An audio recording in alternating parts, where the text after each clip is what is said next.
The Cincinnati Bengals just put $30 million on the table for Deion Sanders. That's not a rumor, not a whisper, an outright contract offer aimed directly at the Cleveland Browns' young quarterback.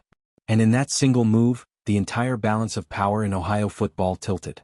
Because this isn't just about money, it's about betrayal, legacy, and a rivalry that's about to explode. If you're into the real story and all the messy twists they don't show on highlight reels, go ahead and subscribe.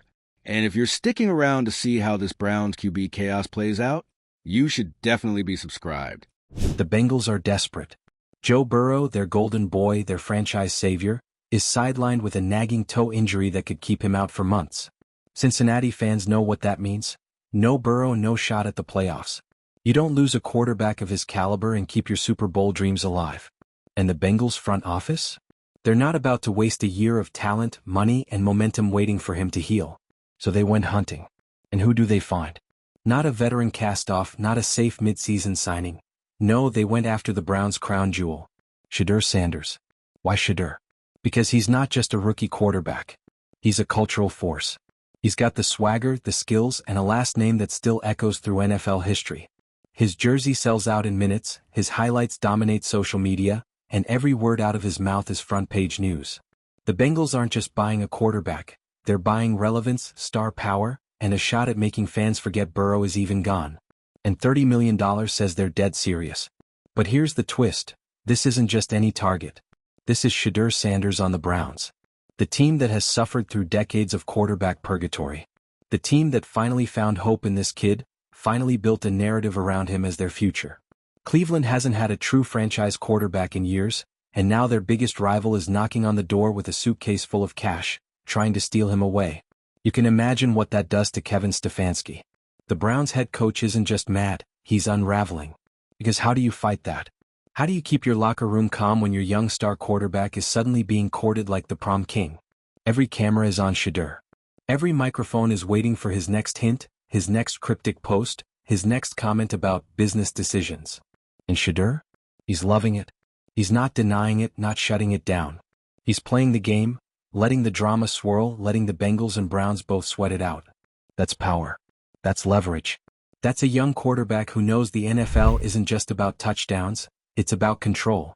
So here we are, $30 million on the table. The Bengals daring the Browns to blink. Kevin Stefanski fighting to hold on to his future. And Deion Sanders sitting in the middle of it all, smiling because for once in Cleveland the quarterback isn't the one under pressure, the franchise is. Meanwhile the fans are losing their minds. Bengals fans are ready to roll out the red carpet, paint "Who Dey" on his chest, and act like he's already the second coming of Burrow. Browns fans are in full panic mode. Candlelight vigils, petitions, jersey-burning threats. It's football fandom at its most unhinged. And then you've got the analysts pouring gasoline on the fire. Stephen A. Smith is on TV saying this could be the most explosive quarterback saga of the decade. Cam Newton's out here comparing Shadur to himself, saying this is his moment to shine, his chance to take advantage of the kind of opportunity that only comes when injuries shake up the league. Every sports show is treating this like a national crisis, debating not if but when Shadur makes his move. All of this leaves Kevin Stefanski spinning out. Reports say he's pacing hallways, snapping at staff, blowing up at reporters. He's clinging to Shadur like a lifeline, begging the front office to make sure they keep him no matter the cost. But here's the problem, the Browns are, well, the Browns. This franchise doesn't just mess things up, they turn mistakes into an art form. Quarterback after quarterback, hope after hope, disappointment after disappointment. So when Shadur hears that the Bengals are offering him money, stability, and the promise of being the guy in a Burrow-less system, can you really blame him for pausing? For wondering if his future is brighter in orange and black than in brown and orange? And let's be real, the Bengals aren't just throwing money around blindly. They know Shadur isn't just a good quarterback. He's a brand. He's marketable. He's the kind of player who brings fans, sells jerseys, gets you primetime slots. With his swagger, his name, his dad hyping him at every turn, Shadur isn't just worth $30 million as a player. He's worth $30 million as a walking, talking PR machine. Now let's talk ripple effects. If Shadur leaves, the Browns aren't just losing a quarterback. They're losing their identity. The entire rebuild collapses. Stefanski looks like a fool. The locker room fractures. The fans, who already feel cursed, spiral into full doomsday mode. Shadur stays though? Oh, it's not sunshine and rainbows either. Because now you've got a QB who knows he could have had more elsewhere. He knows he was almost worth $30 million to your biggest rival. That kind of knowledge changes a relationship. There's a power shift. Stefanski isn't coaching a prospect anymore. He's coaching a star who knows he's the franchise's bargaining chip. Either way, Cleveland loses a little control. And that's the part that Stefanski just can't handle. Because this was supposed to be his chance to prove he could finally stabilize this team. Instead, he's watching his future unravel because of an injury in Cincinnati and a contract offer he can't match. He's realizing that no matter how many playbooks he writes, no matter how much he yells in practice, at the end of the day, power in the NFL doesn't come from coaches. It comes from quarterbacks. Especially ones who know they're worth millions. And Shedeur? He's playing this perfectly. He doesn't have to say yes. He doesn't have to say no. He just sits back, lets the chaos build, and enjoys the spotlight. Because at the end of the day, whether he takes the offer or stays in Cleveland, he comes out a winner. He gets leverage, money, attention, and control over his narrative. The Bengals get to look bold and aggressive no matter what. The Browns get to look panicked and desperate no matter what. And the fans? They get the kind of drama that keeps them glued to their screens, even if it's driving them insane. So where does this end? Does Shadur take the bag and ride into Cincinnati as the savior of a wounded franchise? Or does he stick with the Browns, try to build something from scratch, and become the guy who finally breaks their decades-long curse? Either path could define him. Either path could change the league. Because make no mistake, this isn't just about one player or one team. This is about how the NFL is shifting. About how young players, brand-conscious players, players raised in the social media spotlight are starting to call their own shots. About how injuries can turn franchises upside down overnight. About how fan hype and analyst takes can shape reality faster than any official announcement. It's not just football anymore, it's theater. It's legacy making in real time. And as for Kevin Stefanski? Let's just say this man better invest in stress relief. Because no matter how this shakes out, his season has already been hijacked. He's no longer coaching football. He's starring in the NFL's messiest reality show. And trust me, it's only going to get messier from here. So now, I want to hear from you. If you're Deion Sanders, do you stay in Cleveland and try to build a dynasty from scratch? Or do you take the $30 million and the chance to ride into Cincinnati as a hero? If you're the Browns, do you fight tooth and nail to keep him? Or do you cut your losses before this becomes a full-blown circus? Drop your thoughts in the comments. I want to see which way you're leaning. And don't forget to subscribe because trust me, this story is just heating up. In the NFL, loyalty is fragile, money talks, and chaos? Chaos always wins. Coaching the Cleveland Browns isn't just about football. It's about managing pain. It's about walking into a franchise that's been burned so many times that hope itself feels like a scam. This is a fan base that's watched quarterback after quarterback come through like bad Tinder dates. Some flashy, some boring, all disappointing. From Manziel's meltdowns to Mayfield's mediocrity, every next big thing has turned into the next punchline. And then, finally, Stefanski thought he had something different. He had Deion Sanders. Young, electric, marketable, talented. He wasn't just a quarterback, he was a reason to believe. He was the one you could picture on billboards, the one kids would wear jerseys for, the one who could erase the curse. But now, instead of grooming the savior of Cleveland football, Stefanski is pacing around like a man who's realized his lottery ticket might have been stolen. Because the Bengals are dangling $30 million in front of Shadeur's face, and Stefanski knows, deep down, money talks louder than his playbook ever will. And the cruel irony? This entire disaster wasn't even triggered by his team. It wasn't Cleveland's QB who went down. It wasn't their roster that crumbled. It was Cincinnati. The Browns weren't even in the crosshairs, until Joe Burrow's toe snapped this whole situation wide open. Think about that. One injury on another team has turned Cleveland's future upside down. That's how fragile this league really is. Now let's zoom in on Shedeur himself. This guy has been preparing for this moment since birth. When your dad is Deion Sanders, you don't just grow up playing ball, you grow up playing the game behind the game. You learn how to turn a headline into leverage. You learn that the spotlight isn't scary, it's currency. And Shedeur is cashing in. Look at the way he's handling this. He's not panicking. He's not denying. He's not pledging loyalty. He's keeping it vague. He's feeding the speculation. He's enjoying the chaos swirling around him like it's fuel. Because here's the truth. No matter what decision he makes, he's already won. If he stays in Cleveland, he's the chosen one who turned down a rival's fortune to stick with the Browns. Instant legend. A hero before he's even delivered a winning season. If he leaves for Cincinnati? He's the bold young gun who took the money, stepped into a void, and tried to become the savior of a team on the brink. Still a legend. Still the story everyone's talking about. It's a win-win. And he knows it. Meanwhile, poor Kevin Stefanski has no win here. None. If Shadur goes, Stefanski's rebuild collapses overnight. He becomes the coach who couldn't hold on to his quarterback. The fans will never forgive him. If Shadur stays, it's not out of loyalty, it's out of leverage. Which means Stefanski is now coaching a QB who knows he holds all the power. Every play call, every sideline conversation, every film session will carry that tension. You need me more than I need you. That's not a partnership. That's a hostage situation. And while all this is going on, the analysts are having the time of their lives. Stephen A. Smith is yelling about disrespect. Cam Newton is waxing poetic about underdog moments. Every talking head on every sports channel is milking this story for all it's worth. And the fans? Oh, the fans are split right down the middle. Bengals fans are treating Shadur like he's already theirs. The memes are flying. The hype videos are dropping. They're convinced this is destiny. Burrow's injury isn't the end, it's just the setup for the next chapter. Browns fans, on the other hand, are spiraling. Half of them are screaming for the front office to lock Shadur down, no matter the cost. The other half are already bracing for heartbreak, muttering about same old Browns, and preparing themselves for another round of misery. And hovering above all of this like a storm cloud is Deion Sanders. Coach Prime doesn't even have to say much. Just his presence, his aura, is enough to amplify everything. When your dad is a Hall of Famer who turned Colorado into a cultural movement, you don't need to beg for attention. It follows you everywhere. You can bet Deion's in Shedur's ear, saying, "Son, make them pay you what you're worth. Don't settle. You're the prize here." And you know what? He's not wrong. Because this isn't just a contract dispute. This is a shift in power. The NFL has always been about owners and coaches controlling the narrative. But now, with players like Shadur, players raised in the age of social media, players who understand their own brand, control is slipping. The balance is shifting.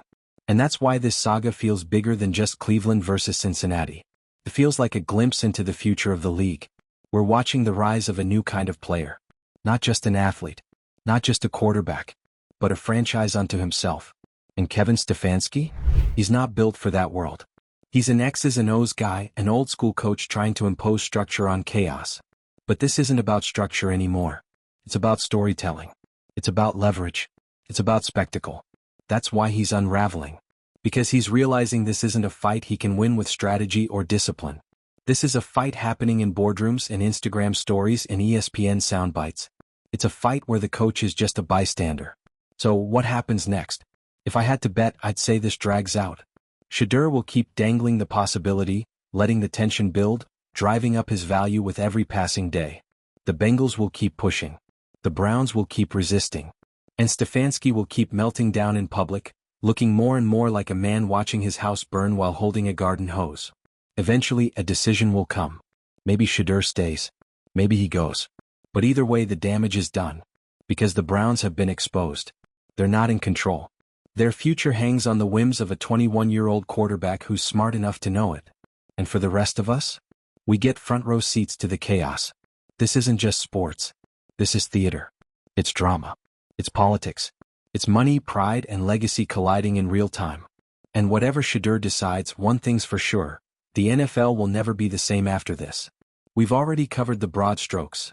Joe Burrow goes down, Bengals panic, $30 million gets dropped on the table, Deion Sanders suddenly finds himself in the middle of the hottest bidding war in the league, and Kevin Stefanski starts unraveling like a cheap sweater. But now let's really dig into the meat of this. Because the deeper you go, the crazier it gets. Let's start with the psychology of Stefanski. Imagine being him for a second. You've spent years grinding in Cleveland. Yes, Cleveland, the NFL's Bermuda Triangle, where quarterbacks disappear and hope goes to die. You finally find someone worth building around. You put your chips on Deion Sanders, a kid with fire, charisma, and actual upside. For once, the Browns don't look like clowns. For once, the franchise looks respectable. And then, out of nowhere, your in-state rival slides in and says, "Hey, we'll give him 30 million reasons to walk away." That's not just losing a player. That's losing your future. That's losing the one thing standing between you and the unemployment line. Because let's be real, if Shadur leaves, Stefanski's job is toast. The front office will blame him. The fans will want his head on a pike outside the stadium. The man's coaching career will turn into a meme faster than you can say, "Factory of Sadness." So when you hear reports of him storming out of meetings, snapping at journalists, glaring at anyone who dares mention Cincinnati, you believe it. Because he's not just stressed. He's fighting for his life. Now let's look at it from Shedeur's side. This guy is living. He's got leverage most players his age couldn't even dream of. Think about it. He hasn't even played a full NFL season yet, and already he's got one franchise treating him like the crown jewel and another dangling a fortune just to rip him away. That's the kind of power that makes young stars realize, oh wait, I don't just play the game. I own the game. And you can see it in the way he's handling himself. The sly Instagram stories. The cryptic quotes. The refusal to commit one way or another. He's not some rookie overwhelmed by the attention. He's orchestrating it. Every move is designed to keep the spotlight on him, to keep both teams sweating, to keep the media frothing at the mouth. Honestly, it's genius. Because no matter what happens, Shedeur wins. If he stays in Cleveland, he's the loyal savior who turned down the big bucks to stick with the Browns. Fans will worship him. His name will go down in franchise history before he even wins a playoff game. If he leaves for Cincinnati, he's the bold trailblazer who chased the bag, stepped into Burrow's shadow and tried to seize the throne. It's risky, sure, but legends aren't made by playing it safe. Either way, his story just got supercharged. And let's not forget the wild card here, Deion Sanders. Shedeur's dad isn't just a parent, he's prime time. He's a Hall of Famer, a coach, a hype machine, a brand. He knows how to play this game better than anyone. You think Deion's sitting in the background, sipping tea, staying quiet? Absolutely not. He's advising, he's strategizing, he's whispering in Shedeur's ear about value and legacy. And Deion's whole philosophy? Don't let anyone underestimate your worth. So you can bet he's telling Shedeur, make them sweat. Make them pay. Don't settle for scraps when you're the whole meal. And Shedeur, being his father's son, is following the script perfectly. Meanwhile, over in Cincinnati, the Bengals are licking their chops. They know they've got the Browns rattled. They know their fans are hungry for hope. And they know if they can pull this off, they don't just replace Burrow temporarily, they rewrite the AFC narrative entirely. Imagine it, Shedeur Sanders leading the Bengals, Burrow coming back healthy, and suddenly Cincinnati has two franchise-caliber quarterbacks to play with. That's not just depth. That's dynasty building. And the Browns? They'd be left holding nothing but excuses. This is why the Bengals are pushing so hard. This is why the $30 million offer is out there. It's not just about winning games, it's about humiliating Cleveland. It's about stealing their future right out from under them. It's about dominance. And honestly, that's why fans are so hooked. Because deep down, everyone knows this is bigger than football. This is pride. This is ego. This is rivalry at its purest. Now let's talk fallout. If Shedeur does leave, the Browns implode. Period. The rebuild is dead. The locker room fractures. The fans revolt. Kevin Stefanski's job is gone by Thanksgiving. The front office scrambles to draft another future star, and the cycle of misery continues. If Shedeur stays, it's not exactly smooth sailing either. Because he'll know, the team will know, everyone will know, he was one offer away from leaving. And that changes everything. Every huddle, every sideline argument, every tough loss will carry that unspoken tension. He could have been gone. He could have been somewhere better. That's poison for a locker room. And then there's the media. Oh boy, the media. They're treating this like the Super Bowl of drama. Every analyst has a hot take. Every segment is dissecting Shedeur's body language, Stefanski's tone, the exact dollar figure of the Bengals offer. It's a feeding frenzy, and it's not stopping anytime soon. Because this story isn't just about who plays quarterback where. It's about the future of the NFL. We're watching a generational shift. Players aren't just athletes anymore, they're brands, entrepreneurs, influencers. They know their value. They know they can bend teams to their will. And Shedeur Sanders is the poster child for that new era. So when you see Stefanski melting down, it's not just because he's losing a player. It's because he's realizing he's coaching in a league that doesn't look like the one he grew up in. Coaches don't hold the power anymore. Quarterbacks do.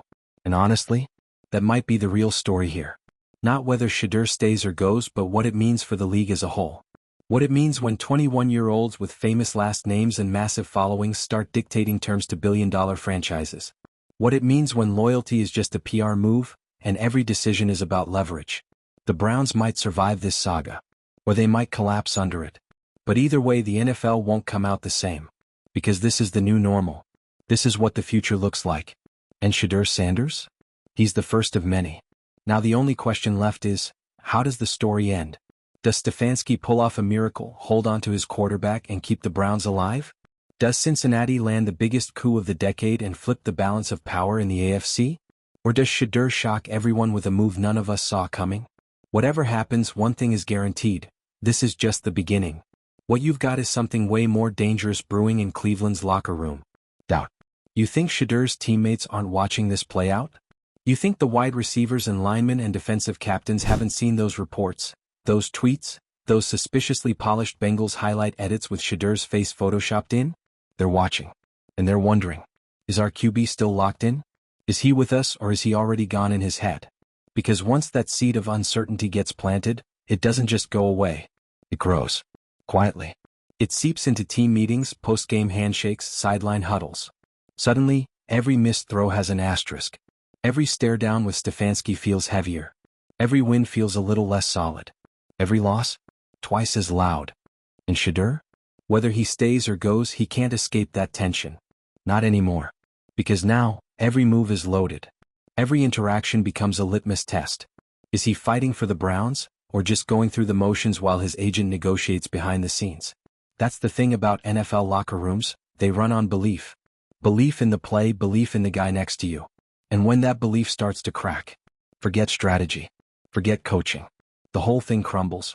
And speaking of coaching, how much longer can Stefanski even keep the locker room on his side? Because let's be honest, if you're a player and you see your coach flailing like a substitute teacher in a classroom full of chaos, how much faith do you really have left?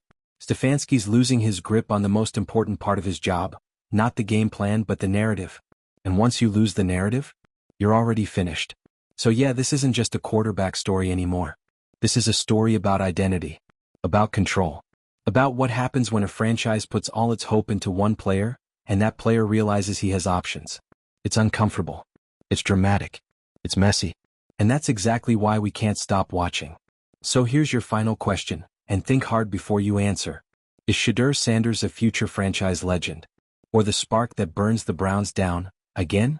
Drop your take in the comments, hit that subscribe button and brace yourself. Because this story isn't over, it's just gearing up for the fourth quarter. And if we've learned anything about the Browns, they don't handle fourth quarters well.